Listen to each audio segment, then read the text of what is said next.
اعوذ باللہ من الشیطان الرجیم بسم اللہ الرحمن الرحیم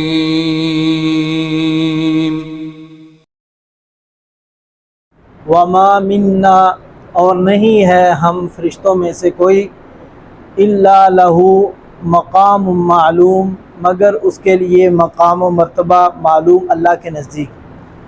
اللہ رب العالمین فرشتوں کے بارے میں یہاں پر قریش مکہ کا جو کفار کا اعتراض تھا کہ معاذ اللہ جو فرشتے ہیں وہ اللہ تعالیٰ کی بیٹیاں ہیں، تو اللہ تعالیٰ نے اس سے پیچھے اس چیز کے دلائل دیے کہ اللہ کی کسی طرح کی کوئی بھی اولاد نہیں ہے۔ ایک تو اللہ تعالیٰ کے ساتھ یہ جو ہے بہت بڑا بہتان اللہ کی ذات پر اللہ کی اولاد ہونے کا یہ لگاتے ہیں، اور دوسرا اللہ تعالیٰ کی طرف بیٹیوں کی نسبت کرتے ہیں۔ تو اللہ تبارک و تعالیٰ نے اب یہ بات فرشتوں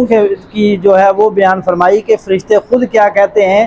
کہ ہمارا اللہ تعالیٰ کے ہاں ایک درجہ ہے، مقام ہے، ہم اللہ تعالیٰ کی اولاد میں سے نہیں ہیں، اللہ نے ہمارے لیے کچھ مرتبے اور مقام رکھے ہوئے ہیں۔ وَإِنَّا لَنَحْنُ الصَّافُّونَ، اور بے شک ہم تو البتہ صف باندھے کھڑے رہنے والے ہیں۔ اللہ رب العالمین کے فرشتے یہ اللہ تعالیٰ کی مخلوق میں ہے، اور ان کی تعداد کا بھی کوئی شمار نہیں کر سکتا، جیسا کہ حدیث پاک میں نبی علیہ السلام نے فرمایا کہ میں نے دیکھا کہ آسمان پر اللہ تعالیٰ کے فرشتوں کی اتنی تعداد ہے کہ آسمان جو ہے جیسے کمزور چھت لفتی ہے، ویسے آسمان چر چر کی آواز آسمان سے آتی ہے۔ تو فرمایا کہ اللہ کے پیغمبر علیہ السلام نے کہ اللہ کے آسمان پر کوئی بھی ایک ایسی جگہ نہیں جہاں پر اللہ کے فرشتے کے علاوہ کسی اور کی جگہ ہو، یعنی سارا آسمان اللہ کے فرشتوں سے بھرا ہوا ہے، ایک پاؤں بھی رکھنے کے برابر جگہ موجود نہیں ہے۔ تو اللہ کے فرشتوں کی تعداد جن کا متعین کرنا ہی انسان کی عقل سے بالا تر ہے، اور اللہ تعالیٰ کے فرشتے فرماتے ہیں اِنَّا لَنَحْنُ الصَّافُونَ، اور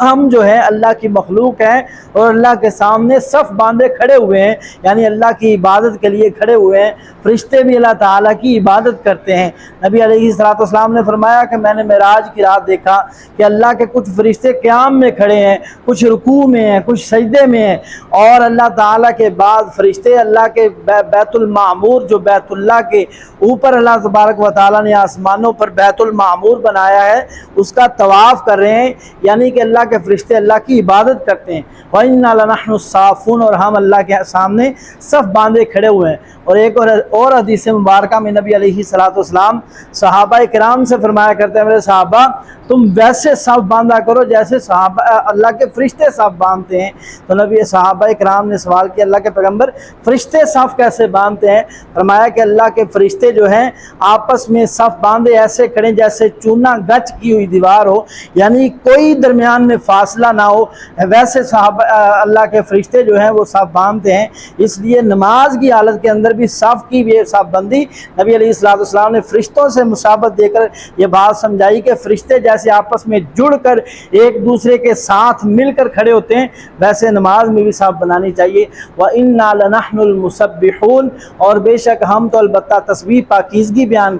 کرنے والے ہیں، یعنی ہم تو اللہ تعالیٰ کی بندگی اللہ تعالیٰ کی جو ہے بڑائی بیان کرنے والے ہیں۔ وَإِن كَانُوا لَيَقُولُونَ، اور یقیناً وہ کفار تھے البتہ کہتے لَوْ أَنَّ عِندَنَا، اگر بے شک ہمارے پاس ہوتی ذکرم من الاولین، نصیحت کتاب پہلے لوگوں کی، یعنی وہ کہتے کہ اگر پہلے لوگوں کی نصیحت ہوتی تو ہم بھی مان لیتے، لَكُنَّا، تو ہم ضرور ہوتے عباد اللہ المخلصین، اللہ کے بندے برگزیدہ، یعنی ہمارے پاس پہلے لوگوں کی کتاب، یعنی وہ ان کا ایمان ہی ایسا تھا، وہ سمجھتے تھے کہ جو ہمارے آباء و اجداد نے سکھلا لیا ہے وہی ہمارے پاس آیا ہے اور وہی اصل دین ہے۔ اور دوسری بات کہ قیامت کے دن بھی وہ یہ بات سوچ کر پچھتائیں گے کہ کاش کہ ہم بھی جو ہمارے